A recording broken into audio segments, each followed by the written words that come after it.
বন্যপ্রাণী আমাদের জাতীয় সম্পদ। কোনো বন্যপ্রাণী লোকালয়ে চলে এলে তাকে আঘাত না করে দ্রুত বন বিভাগে খবর দিন। জোনারগড় উপজেলা বুলারজুম চকিদারবাড়ি এলাকা থেকে একটি মায়া হরিণ উদ্ধার করেছেন কালেঙ্গা বনবিদ।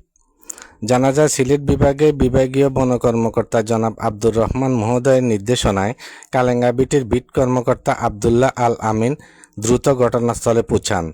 পাহাড় থেকে খাবারের সন্ধানে বা পথ ভুলে হরিণটি লোকালয়ে চলে এলে স্থানীয় সচেতন মানুষ সেটিকে নিরাপদে আটক রেখে কালেঙ্গা বিট অফিসে খবর দেন।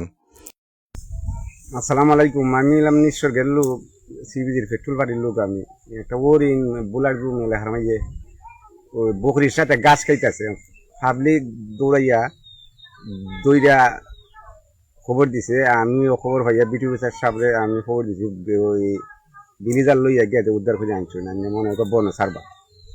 খবর পেয়ে বিট কর্মকর্তা আবদুল্লাহ আল আমিন বন বিভাগের স্টাফ ও বিলিজারদের নিয়ে ঘটনাস্থলে গিয়ে হরিণটিকে সুস্থভাবে উদ্ধার করেন। পরে হরিণটিকে কালেঙ্গা বিট অফিসে এনে নিরাপদ হেফাজতে রাখা হয়। বর্তমানে বন্যপ্রাণীর স্বাস্থ্য পরীক্ষা সম্পূর্ণ করা হয়েছে। সবকিছু স্বাভাবিক থাকলে খুব শিগগিরই রেমাকালেঙ্গা বন্যপ্রাণী অভয়ারণ্যে হরিণটি অবমুক্ত করা হবে, যাতে সে আবার তার প্রাকৃতিক আবাসস্থলে ফিরে যেতে পারে। বন্যপ্রাণী আমাদের জাতীয় সম্পদ। কোনো বন্যপ্রাণী লোকালয়ে চলে এলে তাকে আঘাত না করে দ্রুত বন বিভাগে খবর দিন। আপনার সামান্য সচেতনতায় একটি প্রাণ বাঁচতে পারে। পরিবেশের আলো।